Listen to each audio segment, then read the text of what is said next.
Gabon Sport, c'est votre magazine hebdomadaire de l'actualité sportive. Aubameyang. Gabon Sport, c'est une émission d'information, d'analyse et de débat avec des experts du monde sportif. Il nous a fait l'honneur de répondre à notre invitation. C'est Patrice Neveu, sélectionneur de l'équipe nationale gabonaise depuis plus d'1 an aujourd'hui. Avant d'aborder les sujets du jour, petit détour pour parler des ambitions du sélectionneur, ses attentes, le potentiel de son équipe et le nouvel environnement, mais aussi un côté peu connu de l'entraîneur français, Patrice Neveu, vu par Pablo Moussoudji-Nkoma. S'il y a un premier motif de fierté pour Patrice Neveu, c'est d'avoir été choisi parmi une shortlist inédite de près de 100 prétendants. Un choix de la Fega Foot, pas du tout fortuit. L'ancien entraîneur d'Oroya est un vieux baroudeur du continent. Il est passé par les Léopards du Congo, le Sili national de Guinée, la Mauritanie, sans oublier cette aventure en Copa América avec les Haïtiens. Le Français de 66 ans atterrit donc à la tête des Panthères avec l'ambition absolue de qualifier l'équipe pour la prochaine CAN au Cameroun et la Coupe du Monde au Qatar. Les premières sorties peuvent entretenir le rêve avec 4 matchs pour 3 victoires et 1 nul. Patrice Neveu ne manque pas non plus d'arguments sportifs et Kole Manga, Pinangoy, Ibrahim Ndong, Poko, Bouanga, Aubameyang, Kanga. Bref, la liste n'est pas exhaustive. Une base de l'équipe qui évolue en première division en Europe pour la plupart, qui ont gagné en maturité. Il faut bâtir un groupe solide et homogène, même si la crise sanitaire s'est invitée aux multiples projets des Neveux, cassant un peu l'élan d'une équipe visiblement épanouie du fait d'un projet parfaitement assumé par les leaders. La génération Aubameyang, qualifiée de dorée, rêve aussi des titres. Cette conjonction d'énergie positive vient quelque peu simplifier la tâche à Patrice Neveu. Le Français a réussi, grâce à sa rigueur professionnelle, à maîtriser son groupe. Les joueurs se sont donc appropriés le projet. Parlant de la CAN, c'est qu'il faut remporter la double confrontation face à la Gambie pour voyager sereinement à Luanda. Dans tous les cas, le Gabon a son destin dans les pieds. Toujours est-il que le sélectionneur qui a choisi vivre la crise sanitaire aux côtés de son employeur n'échappe pas à certaines interrogations. Comment vivre l'incertitude née de l'arrêt des compétitions et cette reprise pas toujours lisible? Comment entretenir la flamme auprès des joueurs confrontés eux-mêmes à leur propre avenir avec des fortunes diverses? Comment renouveler les écuries dans une concurrence qui s'annonce saine? Autant de questions soumises à l'expertise de Patrice Neveu. Ce passionné de la collection des anciens ballons et anciens maillots de foot tentera d'apporter des réponses à l'équipe de Gabon Sport.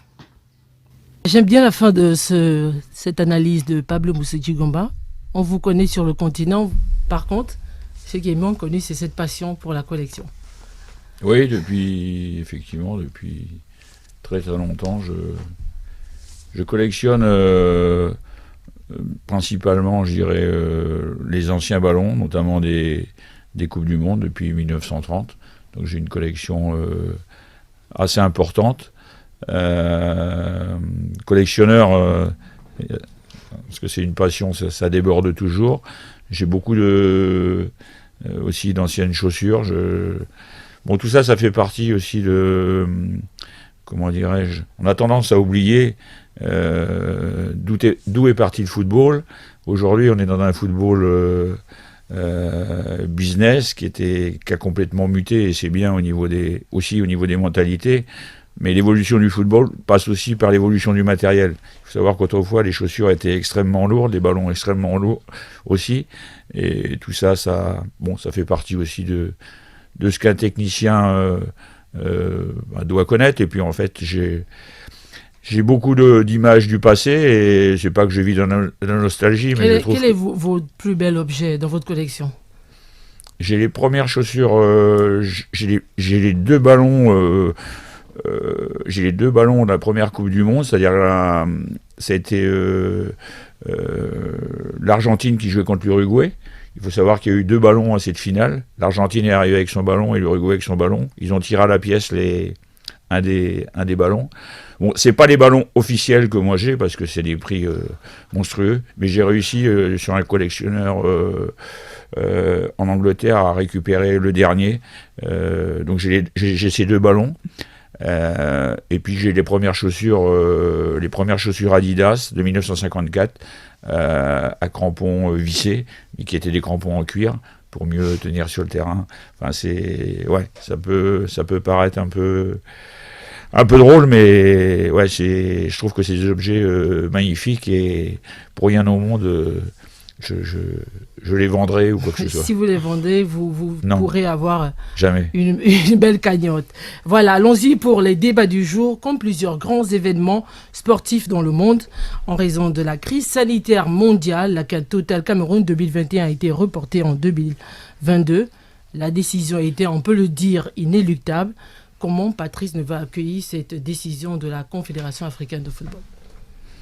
Il fallait, déjà comme vous le dites, c'est une décision logique, il fallait, vu l'évolution de la pandémie et des événements dans le monde, ça ne pouvait être autrement.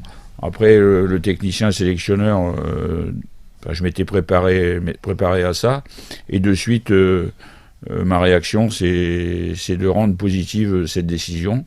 Donc comment la rendre positive pour pas non plus, mettre un frein à notre dynamique. Donc on aura plus de temps pour nous préparer, ça c'est un bon point. Après, c'est vrai qu'on était, comme je le dis, sur une bonne dynamique. Cette dynamique ne doit pas s'arrêter. Pour ça, je veux garder un contact permanent avec mes joueurs et qu'il n'y ait pas de coupure au niveau affectif et au niveau de ma présence à leur côté. Gérer aussi l'intersaison afin de ne pas perdre de joueurs, de motivation au niveau des joueurs majeurs. On sait que les intersaisons sont parfois difficiles à gérer pour les joueurs. On voit Mario qui était à Galatasaray, que j'ai de temps en temps au téléphone, qui est une situation qu'il doit gérer, et un tas d'autres joueurs. Et après, le côté un peu qui doit pouvoir aussi m'aider. Il faut savoir que depuis mon arrivée, j'ai pas pu travailler avec les joueurs locaux. Le championnat a débuté tardivement. Il s'est arrêté avec la pandémie. Donc ça veut dire que si les mesures de prévention se lèvent, on espère que le championnat va reprendre. Cette fois, j'aurai plus de visibilité pendant un an pour pouvoir voir les joueurs locaux et puis faire un travail de ce côté-là. Ça doit permettre aussi, avec le temps, longueur du temps, de quelques jeunes de s'épanouir et de faire aussi se rapprocher des titulaires et de gagner pourquoi pas une place, donc d'augmenter la concurrence et d'augmenter mon potentiel d'équipe. Hormis suivre les joueurs tout au long de l'intersaison, on n'a pas entendu parler de programmation, par exemple, de matchs. C'est extrêmement difficile. Les programmations, on les prépare. Moi, j'espérais... il faut savoir que pendant la période du Covid, moi, j'ai un contact permanent quand même avec ma fédération, mon président et ses membres, monsieur le ministre également. Et que ça aussi, c'est important. Faut pas créer de coupure, même si le quotidien est un peu compliqué. On a essayé de programmer pour septembre. La FIFA a décidé qu'elle ne libérerait pas, qu'elle ne ferait pas libérer les joueurs des clubs auxquels ils appartiennent. Donc on peut pas jouer en septembre. Sinon on avait programmé de faire des matchs amicaux en Europe. Octobre, on attend la décision. Et novembre, on attend la décision. Donc on a un peu, c'est pas un peu, on est pendu à la décision de la FIFA pour savoir exactement quand est-ce qu'ils vont nous donner la possibilité d'avoir nos joueurs pour évoluer en sélection. Malgré le fait que les championnats soient vers la fin et que vous n'ayez pas pu vous déplacer, par quel autre moyen êtes-vous en contact avec des joueurs pour éventuellement renforcer votre groupe? Les jeunes joueurs, je les connais. Je les suis, j'ai un outil, là en ce moment ils ne jouent pas, donc c'est extrêmement bloquant pour eux et pour moi également. Il n'empêche que je dois suivre leur transfert et les décisions qu'ils prennent pour aller dans d'autres clubs. Après j'ai mes informations avec les entraîneurs les clubs dans lesquels ils évoluent. Après je peux pas avoir non plus plus de visibilité, c'est pour ça que on a quand même... Il faut pas se précipiter et s'angoisser par rapport à l'avenir. On sait qu'on a un groupe de base assez solide. Maintenant, je le dis, pour le suivi, j'ai Y-Scout qui me permet de suivre... il y a Gaylor qui a eu en Tchécoslovaquie, ils ont joué régulièrement, donc je peux voir tous les matchs assez facilement, puisque j'ai un outil que ma fédération a mis à ma disposition pour pouvoir suivre dans le monde entier tous mes joueurs. Oui, on rappelle pour le compte de la 3e et 4e journée des éliminatoires de la CAN Cameroun, le Gabon affronte la Gambie et les Gambiens sont leaders du groupe D. La Gambie avec 4 points et un meilleur goal avérage. Le Gabon 4 points également avec un +1. La RDC 2 points. La Gambie, c'est un adversaire qui faisait peur. On a vu ses résultats contre son match nul, arraché contre la RDC à domicile. Et puis, cette victoire à l'extérieur contre l'Angola, c'est un adversaire qui faisait peur à l'opinion. Le temps est passé. Est-ce que Patrice Neveu partage cette peur de l'opinion ? Respecter l'adversaire, ça fait partie de nos principes. Peur, non. Je pense que c'est un adversaire qui est réellement à notre portée. Par contre, avec le report, ça n'a pas changé, la donne n'a pas changé ? Non, pas du tout. Et qu'il faut surtout le prendre pour l'aborder, parce que le technicien, il doit connaître les plus et les moins de l'équipe adverse. On sait que chez eux, ils sont extrêmement difficiles à jouer, parce que ils ont un terrain qui est dans un état très très moyen, une pelouse très moyenne. Il y a un gros public et ils ont un style de jeu un peu à l'anglaise. Après, il faut déjà qu'on s'impose chez nous. Et pour s'imposer chez nous, ça veut dire faire valoir nos principes de jeu qu'on a pu commencer à mettre en place pendant les matchs amicaux, nos 2 premiers matchs éliminatoires. Et je dirais que on doit pas basculer dans un optimisme béat, mais on doit quand même être conscient qu'on a du potentiel et qu'on doit mettre la rigueur de notre côté pour éviter, je dirais, toute déconvenue, quoi. Le Gabon était sur une bonne lancée avec notamment cette victoire à domicile, ce nul à l'extérieur en RDC. Y a-t-il pas des craintes ? Il n'y a pas eu un impact ce report sur l'effectif, sur cette dynamique ? Moi qui suis en contact permanent avec les joueurs, je sais qu'il n'y aura pas d'impact négatif parce que les joueurs sont toujours dans le même esprit, c'est-à-dire avec le même état d'esprit. L'objectif, c'est de se qualifier pour la CAN et de tout faire pour aller au mondial. Donc, c'est pas qu'on est fataliste, mais la situation sanitaire était telle que dans leur club, ils l'ont vécu. Ils ont même pris, pour certains, une petite habitude de jouer à huis clos. Donc peut-être qu'on reprendra, nous, peut-être malheureusement à huis clos. On sait que c'est un autre contexte. Non, moi, ça ne me crée pas, je dirais, d'inquiétude majeure par rapport au report. Djibril Boigna ? Oui, par rapport à l'effectif ou au groupe de Patrice Neveu, l'arrivée de la Covid a fait reporter des compétitions, parmi lesquelles la Coupe d'Afrique. Le Gabon a beaucoup de cas trentenaires. Est-ce que le fait qu'ils vont plus vers la fin et qu'il y ait report, c'est pas un problème pour vous ? Pour moi, absolument pas. Dans la mesure où je sais qu'ils ont cette fraîcheur d'esprit et ce mental pour pouvoir...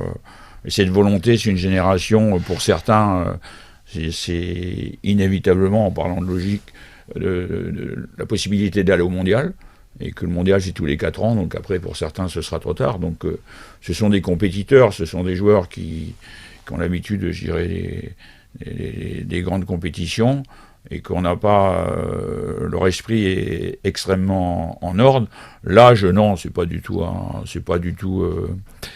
un souci, dans la mesure où vous voyez aujourd'hui Benzema qui brille au Real, il a 32 ans, Ramos c'est 33 ans, Pierre-Emerick c'est 30-31 ans, et Koualemanga ils sont dans les mêmes âges, donc il y a pas de... On n'a pas... L'âge c'est pas un curseur pour moi véritable au niveau de la décision d'un sélectionneur. Il y a des joueurs qui durent plus longtemps que d'autres. Il y en a qui sont usés plus rapidement. On sait que, par exemple, Platini a arrêté assez rapidement sa carrière parce qu'il était fatigué mentalement. Mais quand je vois Pierre-Emerick, Mario Lemina et Koualemanga, que j'ai eu il n'y a pas très longtemps, c'était son anniversaire, bon, ils ont une fraîcheur d'esprit exceptionnelle qui va leur permettre de jouer encore quelques années, quoi. Et on voit que Djibril évoque les cas Koualemanga, un défenseur trentenaire, Aubameyang aussi, 31 ans aujourd'hui. Donc après avoir raté la CAN, le Gabon pourrait se qualifier peut-être un peu plus tôt. Et cette qualification passe par la forme de son effectif sans une volonté d'exclure les autres championnats. Cette semaine, focus sur les internationaux gabonais les plus en vue et ils sont en Europe.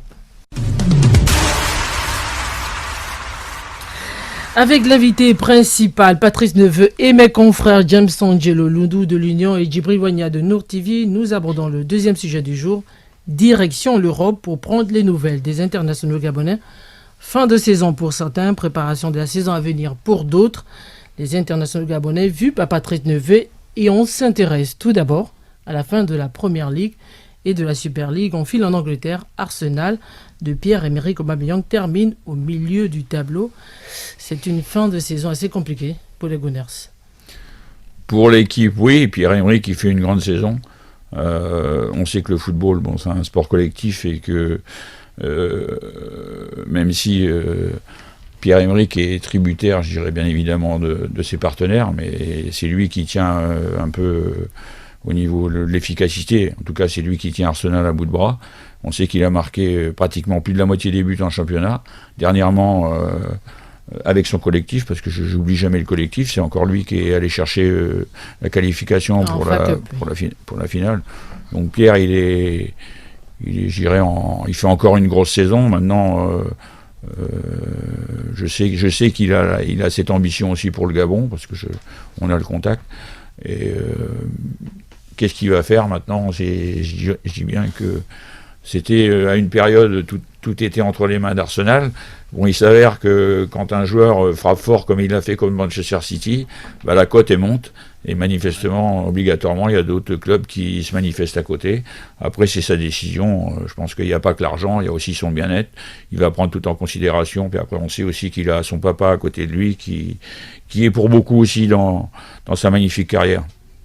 On revient sur la saison, la fin de saison difficile des Gunners. On sait qu'il y a eu pas mal de changements, notamment d'entraîneurs à la tête de l'équipe. Est-ce que ça a un peu joué sur la qualité de l'effectif, sur la stabilité du groupe? Oui, je pense que il y a eu l'ancien entraîneur du PSG, Emery, qui a remplacé Arsène Wenger. Il n'est pas évident de passer derrière Arsène, qui avait, je dirais, depuis 23 ans, qui était au club, donc il maîtrisait les transferts, il maîtrisait l'achat, les ventes. On sait aussi que un entraîneur, dans un grand club, il doit avoir cette qualité aussi pour faire valider, pour faire venir des grands joueurs, pour retenir ses meilleurs joueurs, savoir sans doute en faire partir. Est-ce que Ortega a cette main sur le club comme Arsène pouvait le faire? À voir. Parce qu'aujourd'hui, au haut niveau, on voit le Real qui est, par exemple, champion. Bon, Zidane avait encore dernièrement la main. S'il sent qu'il n'a plus la main pour le recrutement, je pense qu'il mutera ailleurs. Donc, pour garder la main, parce que c'est aussi à l'entraîneur, bien sûr, c'est le président, le patron qui achète, mais il faut être en accord. Il y a des joueurs qui parfois ont été recrutés, que l'entraîneur n'utilise pas. Et c'est un manque de coordination, je dirais, au niveau entre entraîneurs et dirigeants, mais les grands entraîneurs, dans des clubs de très très haut niveau, ont les joueurs qu'ils souhaitent avoir pour faire des résultats. Donc je ne sais pas si l'entraîneur d'Arsenal, Ortega, a la main vraiment sur le président pour pouvoir en faire valider ses choix, parce que l'effectif il s'est quand même amoindri. Le style de jeu a quelque peu changé, mais bon, il était inévitable que, après 23 ans d'Arsène Wenger qui avait fait un gros boulot, il était difficile de retrouver un peu une certaine régularité. Donc là, ils sont un peu dans le trou. Est-ce qu'ils vont gagner la Coupe d'Angleterre? On l'espère. Sinon, l'évidence, c'est qu'il va falloir qu'ils recrutent à l'intersaison, qui revoient leur effectif. Après, il y a des choix qui sont faits. Vous savez, le milieu du football est tel aujourd'hui. Ils ont prolongé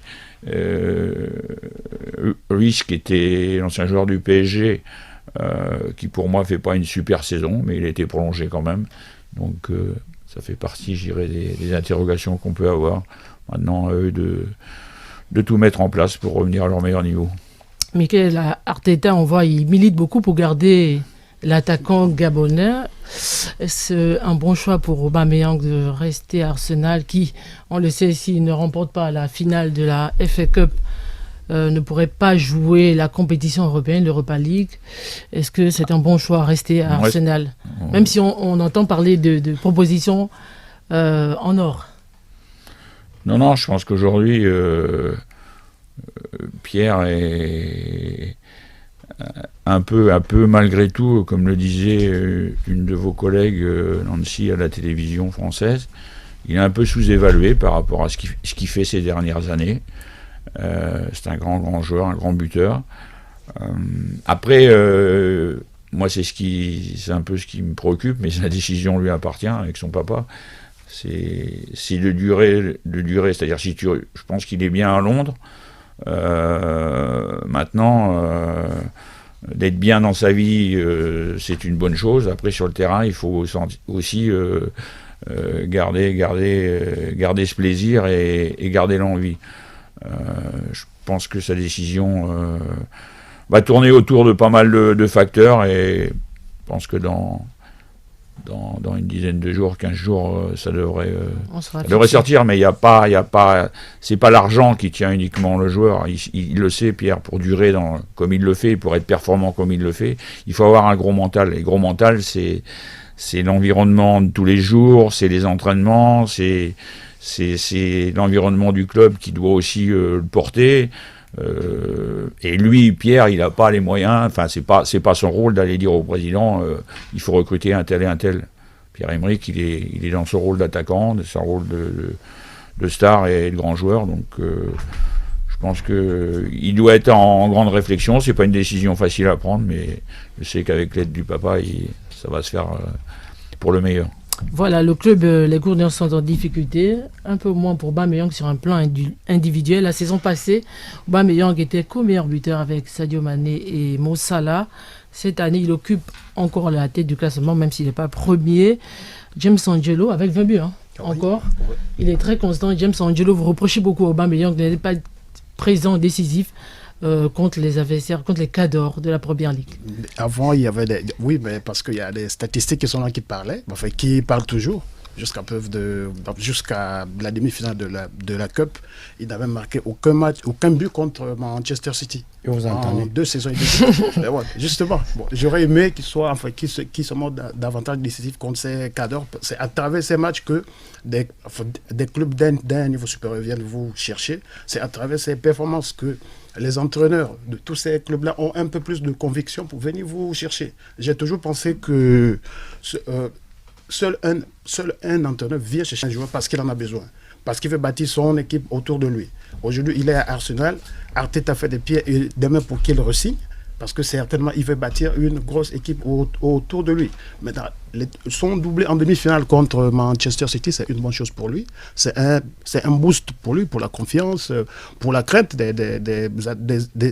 adversaires là, de Liverpool, de Manchester City, de Chelsea, qui pouvaient se dire, ah mais tiens, lui contre les cadors, il est un peu souvent discret. Bon, la prochaine fois, ils feront plus attention. Chelsea en finale, peut-être, fera un peu plus attention. Et ils se diront plus que c'est les Obama que nous, on a battu en finale de Europa League il y a quelques mois, 4-1.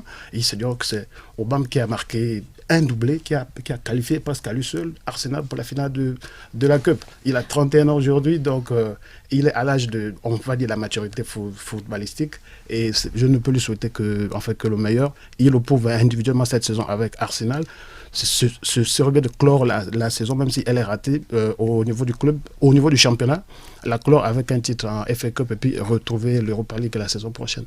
Un avis sur... est-ce que vous partagez cet avis de l'opinion qui pense que Aubameyang n'est pas très décisif? Bon, il parlait des stats, pas très décisif contre les grandes équipes de la Première Ligue. Je suis désolé, mais je ne partage pas cet avis. Pierre-Emerick n'a plus rien à...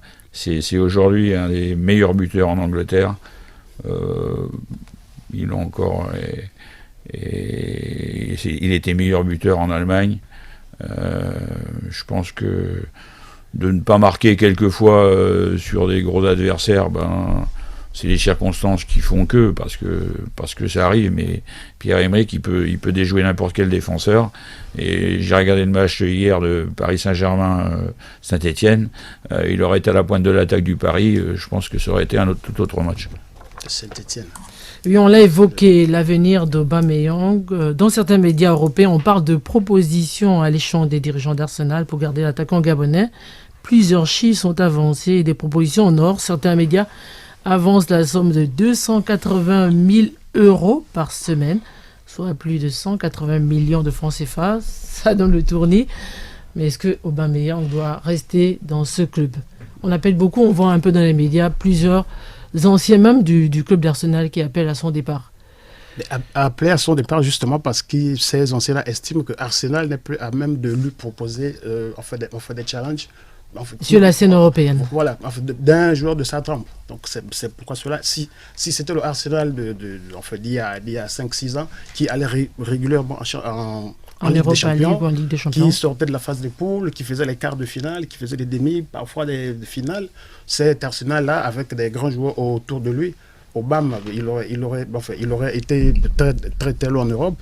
Vivre son rêve de Ligue des Champions, parce que vous voyez, il a 31 ans aujourd'hui. Depuis le mois de juin.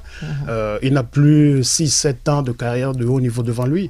Donc, comprenez que même tous ces anciens-là qui ont vécu les grandes heures d'Arsenal souhaitent qu'un joueur de Southampton aille plus haut avec un autre club si Arsenal ne lui offre plus cette possibilité-là. Aubameyang terminé avec une Ligue des Champions. C'est le rêve de Patrice Neveu. Bon, moi, j'ai surtout envie qu'il soit bien et qu'il garde cette envie pour la sélection. Parce que c'est vrai que quand tu es bien dans ton club, tu es bien dans ta tête pour venir avec la sélection. Mais je pense que Pierre-Emerick, c'est quelqu'un ce qu'il faut voir par rapport à Pierre-Emerick, c'est sa progression de carrière. C'est revenir à ses débuts et voir un peu comment il est arrivé à un tel niveau. C'est un travail phénoménal. Donc aujourd'hui, le prix que vous formuliez, il le vaut largement. Il y a des joueurs qui sont beaucoup plus payés que lui et qui sont pas obligatoirement, qui sont moins performants. Après, c'est le milieu qui est comme ça. C'est vrai que c'est des chiffres qui parlent et qui sont lourds, mais je pense qu'il peut même avoir plus, sans doute, peut-être ailleurs.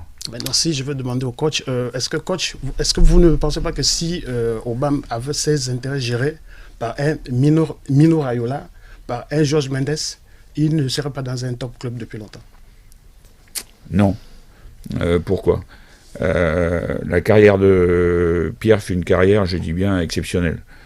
Et pour moi, sans démagogie, la réussite de la carrière de Pierre, c'est l'association de Pierre et son papa.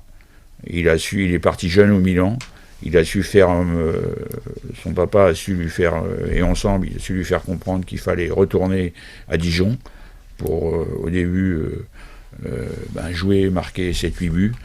Et s'il avait eu un gros manager, comme vous dites, Raiola ou autre, je ne pense pas qu'il serait penché comme ça sur le côté humain du joueur, et que Pierre n'aurait pas fait cette carrière. Donc son papa est, encore une fois, bien sûr que c'est Pierre qui joue, mais on sait aujourd'hui, et ça c'est vrai pour beaucoup de joueurs qui dans mon équipe se trouvent en difficulté, ou d'autres un peu moins. Aujourd'hui, dans le monde du football, si vous avez un bon manager qui s'occupe de vous, vous avez beaucoup de chance, vous aurez la chance de jouer dans un grand club. Après, un bon manager aussi, c'est quelqu'un qui gère le joueur, qui est à côté de son joueur au quotidien ou chaque semaine. Malheureusement, dans le monde du football aujourd'hui, il y a trop de managers qui ne font que la vente, et après il n'y a plus de suivi. Et Pierre a la chance d'avoir son papa à côté. Son papa, c'est quelqu'un de très exigeant. C'est jamais facile les rapports fils-père, mais sa carrière en tout cas elle est due aussi à l'association, au mariage des deux, quoi. C'était pas un reproche fait à son papa, non. parce que bon, nous voyons, je ne Messi, on a des Messi, on a des Neymar. Je veux dire, c'est-à-dire qu'il y a deux. Ce qui est logique, c'est qu'il y a le papa de Pierre, il est en contact. Non, le papa, il fait un travail remarquable. Non, moi je réponds en logique, comment dirais-je, compétitive, sportive, parce que je connais les qualités. Pierre, comment dirais-je, c'est pas Léo Messi, hein. Pierre, il a beaucoup travaillé, quoi. Beaucoup travaillé physiquement, beaucoup travaillé tactiquement, techniquement devant le but. Et puis il a un mental étonnant, quoi. Je veux dire, il a toujours cette fraîcheur. Et pour avoir cette fraîcheur, je peux vous assurer que, inévitablement, il doit passer beaucoup de temps à échanger avec son père. Parce que les matchs s'enchaînent tous les 3 jours et le garçon il est toujours présent. Mais bon, c'est les joueurs de haut niveau, hein. Si t'as pas ce mental-là, tu passes pas, quoi. Djibril ? Oui, on a coutume de constater que lorsque les Africains brillent en étranger, et surtout en Europe, et lorsqu'ils sont buteurs comme Pierre-Emerick Aubameyang, l'espoir c'est de les voir jouer la Champions League, la remporter, comme ce fut le cas d'Eto'o et un peu plus Drogba. Il faut quand même dire que Pierre-Emerick est un peu dans cette trempe-là, au vu effectivement de ses performances, non seulement en Allemagne, mais surtout en Angleterre. L'autre préoccupation, c'est effectivement la question de l'opinion sur les performances de Pierre-Emerick. Lorsqu'on regarde les statistiques, il y a une disproportionnalité entre ses performances en club et en équipe nationale. Vous êtes entraîneur de l'équipe nationale, c'est vrai que vous n'avez pas encore un nombre de matchs. Est-ce que cette question vous préoccupe ? Elle ne me préoccupe pas, mais votre question ne me surprend pas, parce que c'est vrai pour beaucoup de joueurs de très haut niveau qui évoluent en sélection. Maintenant, moi je travaille dessus. C'est à nous comment dirais-je, le football, c'est de préparer, offensivement, c'est de préparer des actions pour mettre ces joueurs dans les meilleures dispositions et pour pouvoir marquer un maximum de buts. Mais c'est aussi avoir un collectif solide pour avoir un bloc suffisamment costaud quand on a perdu le ballon. On voit Pierre-Emerick travailler à Arsenal, il fait un gros travail défensif où il laisse pas mal de plumes.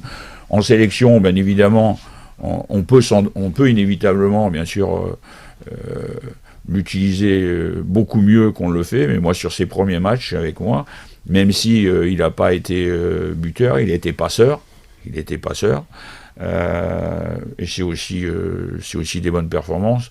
Après, laissons faire le temps. J'espère que sur les matchs décisifs, on sera, et lui sera aussi, comment dirais-je,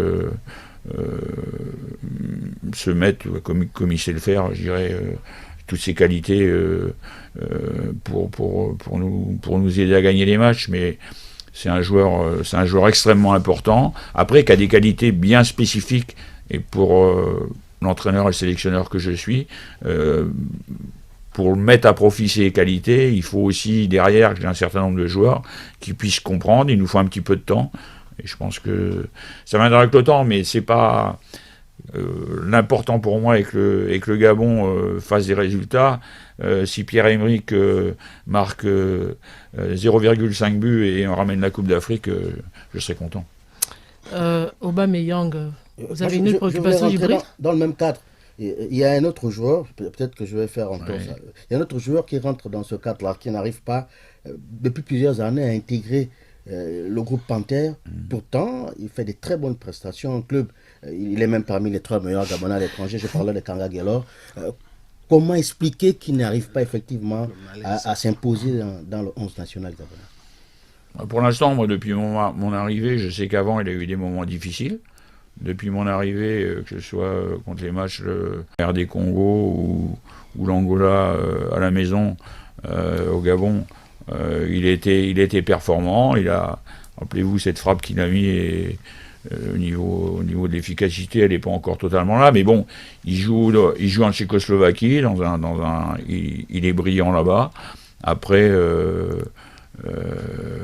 moi en sélection, pour l'instant, je suis satisfait de ses prestations. Bon, il a la concurrence aussi derrière lui, hein, il le sait.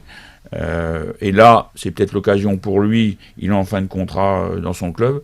Peut-être qu'il va muter dans un autre club, et ça va être aussi déclencheur pour lui, pour être aussi peut-être encore avoir des plus en sélection. Mais aujourd'hui, moi, je suis satisfait de ce qu'il m'a fait sur les matchs que j'ai eu à gérer avec lui. Voilà, en championnat, on sait que son club, le Sparta Prague, a terminé à la 3e place, et lui-même 3e meilleur buteur avec 12 réalisations. On ne comprend toujours pas pourquoi il est moins bon en sélection. On n'a pas toujours la réponse. On va en Turquie pour parler des Gabonais de la Super League. Fin de saison également pour Aro Apinangoy, Biogo Poko et Mario Lemina. Sivaspor sur le podium, c'est le club d'Apinangoy. Le défenseur central gabonais a plutôt réussi sa saison, on peut le dire. Oui, il a fait une bonne saison, je dirais. Je pense qu'ils ont tiré par rapport à l'effectif, ils ont tiré le maximum. Et que maintenant, est-ce qu'il va rester au club ou partir? Je pense qu'il est plus en face pour continuer. Mais c'est un joueur costaud, c'est un joueur sur lequel j'ai pu compter les premiers matchs et j'espère que ça durera. Aaron Apinangoy, une belle saison. Belle saison, première saison à Sivaspor, 34. Plutôt réussi. Voilà, et c'est ce qui est le plus étonnant, 34 matchs, 3 cartons jaunes seulement. Il a joué l'intégralité des 34 rencontres. C'est rare, c'est rare pour un défenseur, vraiment. Chapeau. Les propositions, certainement, le coach dit qu'il est parti pour rester, mais je pense que les propositions ne vont pas tarder à arriver sur le bureau des dirigeants de Sivas. À lui de faire le meilleur choix possible pour continuer à nous montrer que ce rebond qu'il a entamé depuis qu'il a été parti devant Tono Gaillard, il allait plus bas jusqu'à Laval pour remonter la pente, passer par la deuxième division turque à Umraniyespor. Il monte d'un cran, il est à Sivaspor à 28 ans, il est dans la force de l'âge.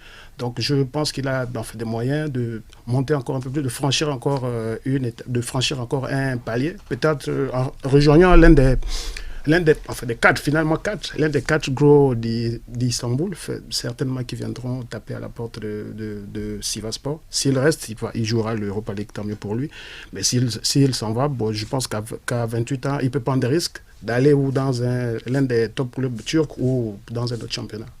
Encore une fois, c'est un choix qui lui appartient. L'important, c'est qu'on sait que les matchs sont rapprochés, les championnats sont durs, et que c'est surtout le mental qui importe dans le choix. Donc le mental, c'est de se sentir bien dans le club, d'avoir aussi un salaire qui convient, mais c'est surtout être bien dans les objectifs du club et avoir aussi un entraîneur à côté qui veuille le joueur, parce que c'est pas évident aussi quand vous mutez, si l'entraîneur n'est pas en total accord avec ses dirigeants, ça peut vous causer des problèmes. Donc encore une fois, mais comme vous le dites, avec la saison qu'il fait, sans doute il va avoir des propositions. Après, c'est des garçons qui ont quand même la tête sur les épaules et qui savent vraiment ce qu'ils veulent. Donc je suis pas inquiet pour lui. Si la fin de saison est une réussite pour Apinangoy, ça l'est moins pour Lemina et Poko, vos deux milieux de terrain qui évoluent aussi dans le championnat turc. On passe à Poko, blessé en milieu de saison, blessé encore en fin de saison. Lemina en difficulté avec les dirigeants. Quel est votre avis sur la saison globalement de vos deux milieux? Mario, qui était à Southampton, a fait le choix d'être prêté à Galatasaray. C'était une bonne décision pour se relancer. J'ai assisté à ses premiers matchs où physiquement il avait besoin effectivement de retrouver un rythme de jeu, un niveau. La saison était bien lancée pour lui. Il jouait à son poste de milieu. Moi j'échange aussi assez régulièrement avec Mario. Pour moi, c'est un joueur qui devrait évoluer dans un championnat supérieur à celui de la Turquie, pour avoir plus d'exigences à son égard et être plus performant. Après, là, il a fini une partie de la saison où il jouait défenseur. Il a pensé que il a voulu servir l'équipe. Il a pensé que l'entraîneur lui demandait un petit peu de sacrifice pour servir l'équipe. Et puis à la fin, ça se termine un petit peu mal. Donc je pense qu'il s'est Est-ce que ce changement de position peut expliquer la tension qu'il y a entre les dirigeants et lui? Parce qu'on ne comprend pas. Vers la fin de la saison, il est capitaine. Donc on vous donne des responsabilités et à la fin vous êtes au banc, pourtant vous êtes titulaire indiscutable. Ouais, je pense qu'il a pas. Après, vous savez, dans les clubs, il y a les dirigeants, les hauts responsables qui observent. C'est quand même un Galatasaray, c'est un grand club, d'accord, mais qui a l'habitude d'acheter les grands joueurs. de revendre, il n'y a pas une stabilité au club, quoi. Il n'y a pas une stabilité au club. Donc, est-ce qu'il n'a pas senti venir le coup? Est-ce que après il y a eu un petit couac dans la communication? Bon, il s'avère que là, mais bon, c'est peut-être un mal pour un bien. Il va rebondir inévitablement parce que c'est un joueur de qualité. Maintenant, bon, moi j'aurais beaucoup plus de choses à dire, mais en France pour Lemina. On parle surtout de Marseille. Une bonne après, souvent, je lui dis, il fallait qu'il se relance, il s'est relancé. Maintenant, il va avoir un choix à faire. Peut-être que, dans son choix, il doit choisir un club ambitieux, pour moi, en Europe, et un entraîneur suffisamment solide qui lui demande beaucoup, parce que c'est un garçon qui peut faire encore beaucoup plus que ce qu'il fait. Oui, Djibril. Coach, il y a une vraie problématique au niveau des footballeurs gabonais professionnels. Beaucoup ne comprennent pas pourquoi les internationaux gabonais, lorsqu'ils sortent du pays, ont du mal à enchaîner 10 saisons au niveau de la performance. Soit c'est des problèmes comportementaux, je veux ouvrir la page Bopenza, ou c'est la paresse, on ne sait pas, mais c'est un constat.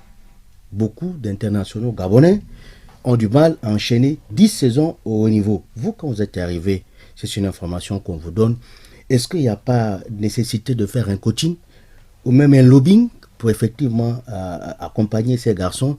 Je prends l'exemple par exemple de Madinda qui était un grand espoir et aujourd'hui, en deuxième division turque. En temps, il a joué Celta avec Vigo. un club la du courbe n'a milieu pas du été tableau. ascendante et ça met les observateurs de football et même les férus du ballon au Gabon, ça nous inquiète un peu. À votre niveau, c'est quoi la sauce?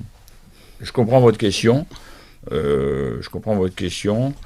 Moi, je suis très très près de mes joueurs, mais il y a des choses que j'assiste pas à tous leurs matchs.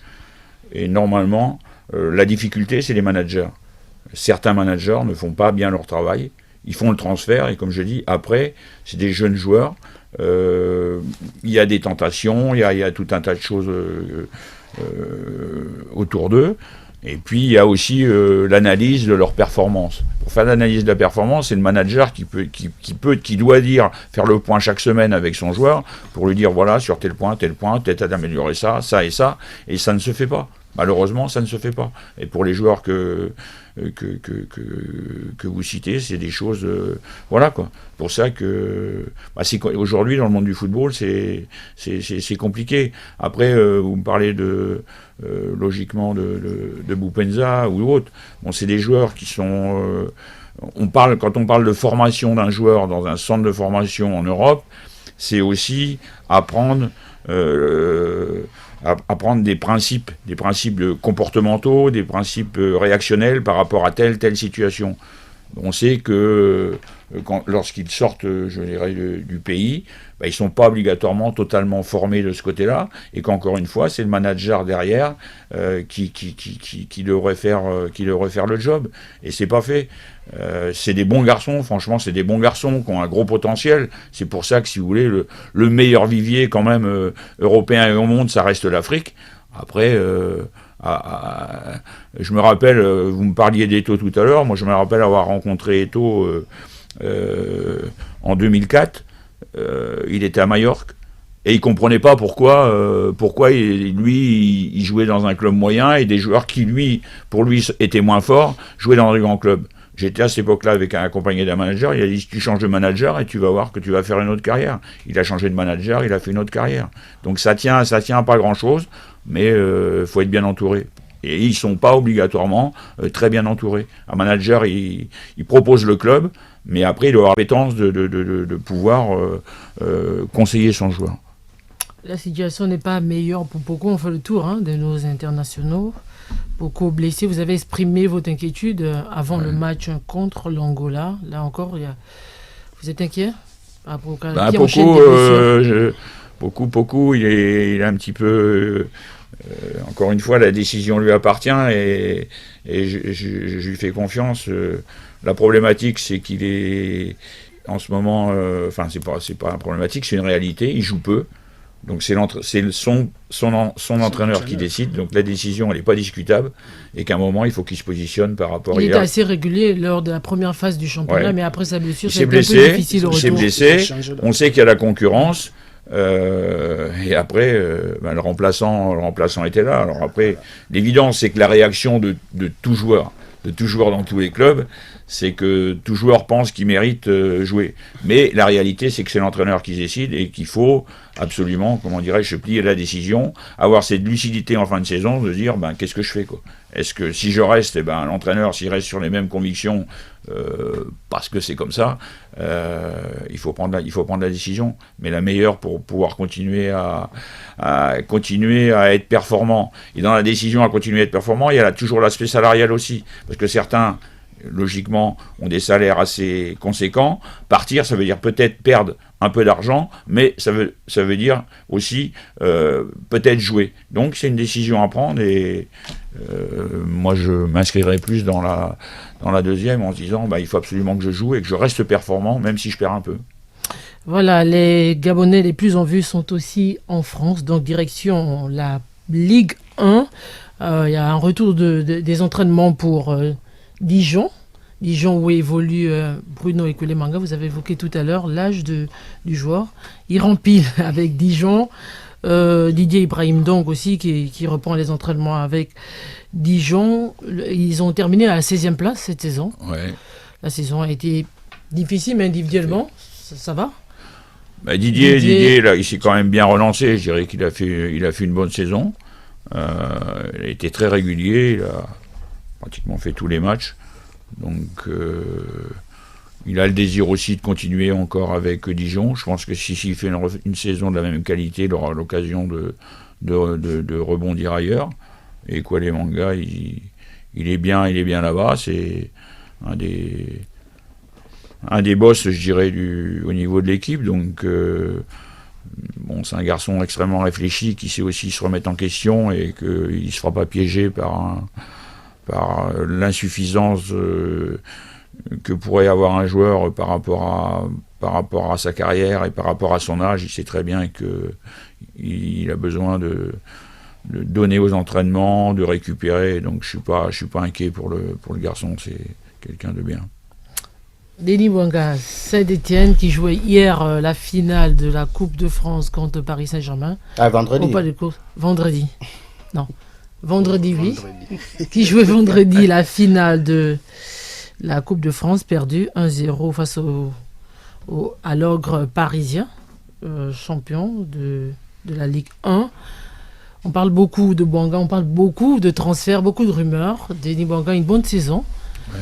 Parmi les meilleurs buteurs, ce sont les 4e, les 6e, 7e places des meilleurs buteurs, mais il fait grosso modo une bonne saison. Est-ce que vous pensez on parle beaucoup, comme je disais, de transfert du joueur. Quelle serait la destination à privilégier? Sur le match d'hier contre Paris, il a fait un bon match.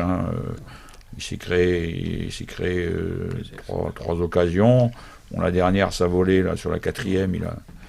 Il manque un peu son geste technique, mais je l'ai trouvé solide en plus dans ses duels, dans ses corps à corps.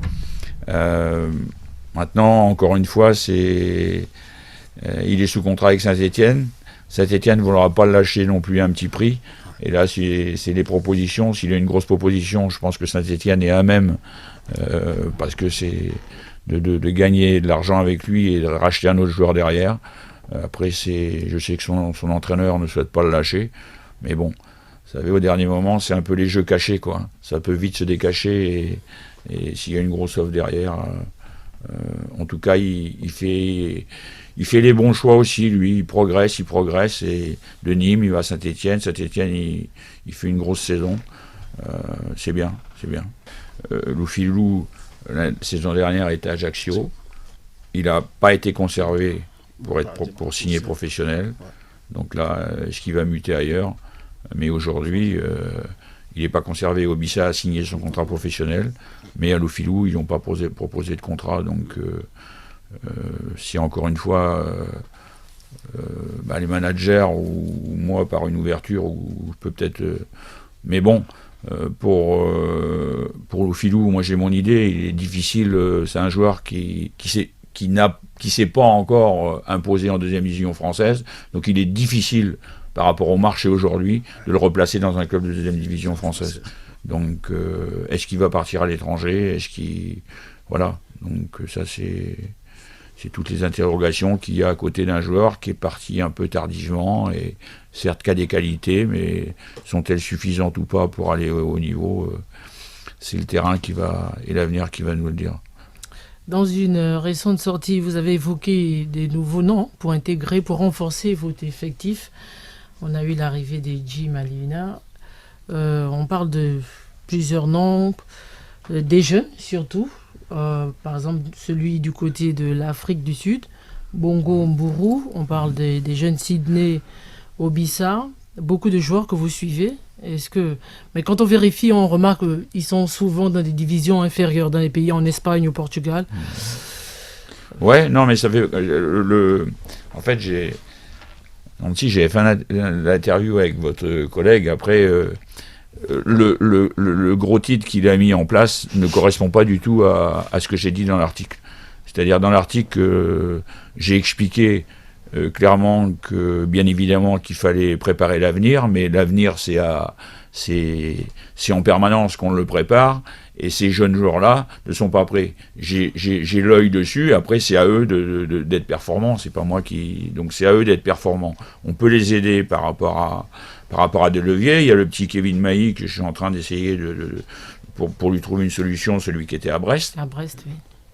Voilà. Mais après, c'est aux jeunes de faire leur place. Dire qu'aujourd'hui, je pense qu'Obissa, c'est quelqu'un qui se présente comme un véritable joueur qui peut intégrer mon groupe. Les autres, effectivement, il va falloir qu'ils prouvent sur le terrain, mais tu peux pas aujourd'hui, avec l'ambition doit être là dans la tête des joueurs, mais pour aller chercher la place de Pierre-Emerick ou de Mario Lemina, c'est pas dans 6 mois, quoi. Après, à eux de travailler, à me montrer qu'ils ont le niveau. Donc la relève, elle va se faire, elle se fera naturellement. Je voudrais revenir par rapport, puisque peut-être j'aurai pas l'occasion d'en reparler, par rapport à Boupenza qui est en difficulté à Bordeaux. Bon, pour dire la vérité par rapport à ce qui se passe, Bordeaux est un club qui est quand même en difficulté au niveau organisationnel. Là, dernièrement, il y a 2 jours, ou hier, quoi, ils ont changé de directeur sportif. C'est Ramé qui reprend le rôle de directeur sportif. Il y a de l'instabilité au niveau de la direction. Et c'est un club qui essaie un petit peu on va dire, de faire quelques économies en libérant des joueurs. Bon, il s'avère que le joueur Aron, que moi j'ai découvert il y a 1 an, a un passé quand même avec quelques erreurs qu'il a dû commettre. On peut pas le nier. Par contre, par rapport à la situation présente là, la lumière sera faite dans la semaine ou sous 8-10 jours. Il n'a rien fait, comment dirais-je, il a suivi les entraînements, il était extrêmement discipliné. Après, moi, je ne peux pas dévoiler la confidence, mais la lumière sera faite, et Bordeaux est en train, comment dirais-je, un peu de chercher une solution pour se séparer du joueur. Mais je pense qu'il ferait mieux dans la mesure où le coach avait décidé de l'emmener dans les 28 au stage.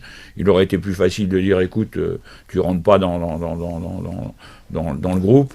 Là, Aron allait partir en déplacement. Il était dans le bus pour partir, donc le coach avait décidé de l'emmener, et c'est un dirigeant qui est venu le chercher pour lui dire, écoute, tu vas pas partir en stage. Donc c'est un manque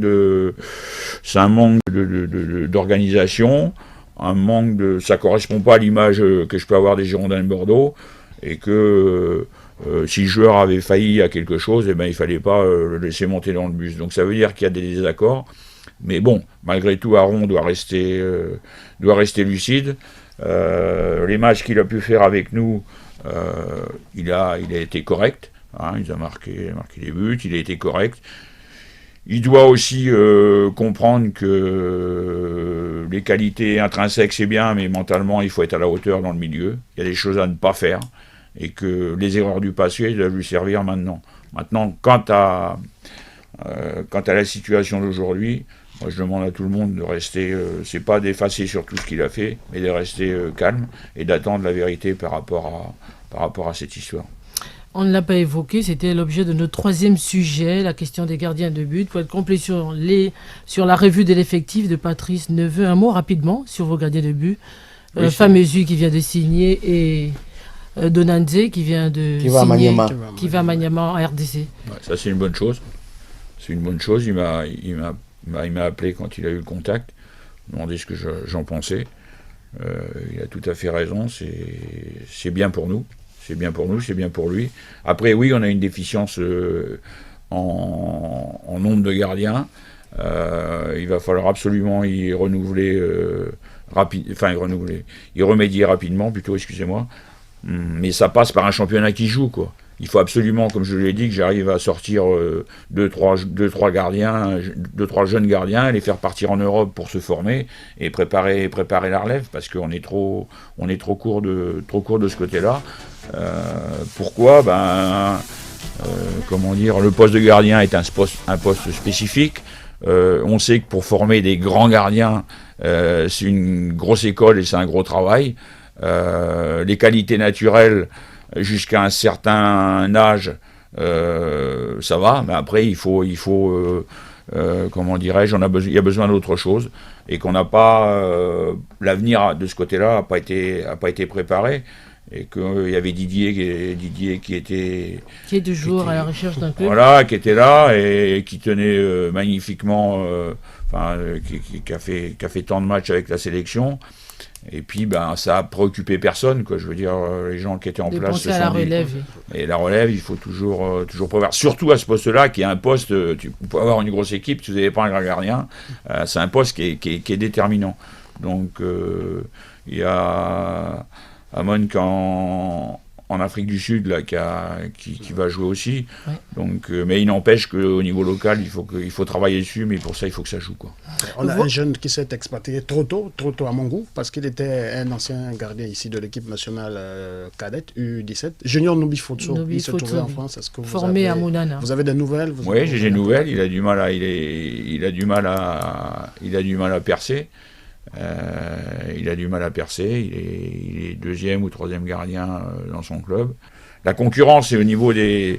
qu'il faut savoir, c'est qu'en Europe, chaque année, il y a un certain nombre de joueurs qui rentrent dans tous les clubs, et la formation, elle est solide. Et il y a un paquet de jeunes joueurs de 18-19 ans qui sont à la porte de jouer en Division 2. Gardien de but, il n'y a qu'un poste, quoi. Il y en a beaucoup qui se retrouvent malheureusement sans club, donc... Mais bon, avec les qualités naturelles qu'un jeune Africain ou qu'un Gabonais peut avoir, il peut aussi faire sa place. Et le Bénin a un bon gardien qui joue à Niort, donc il faut absolument, je pense, sur le football local pour en faire partir et qu'ils puissent continuer leur formation. Vous avez proposé d'envoyer des joueurs chaque année, d'envoyer des jeunes gardiens. Chaque année, il faut déjà que le championnat se joue. Voilà. C'est la fin de ce numéro 2 de Gabon Sport, que vous pouvez réécouter toute la semaine et suivre sur la chaîne YouTube de Radio Gabon. Comme Patrice Neveu, le sélectionneur des Panthères, nous suivons l'évolution de nos footballeurs d'ici et d'ailleurs. Les journalistes James Angelo Lundu de l'Union et Djibril Wanya de Nour TV. Au menu de la semaine prochaine, clin d'œil sur les joueurs gabonais et la destination Turquie. À la technique, Julien Makita. Moi, c'est Frédéric Nancy Pagna. Merci d'avoir été et de rester à l'écoute de Radio Gabon La Référence. Je vous souhaite une agréable semaine. Prenez soin de vous.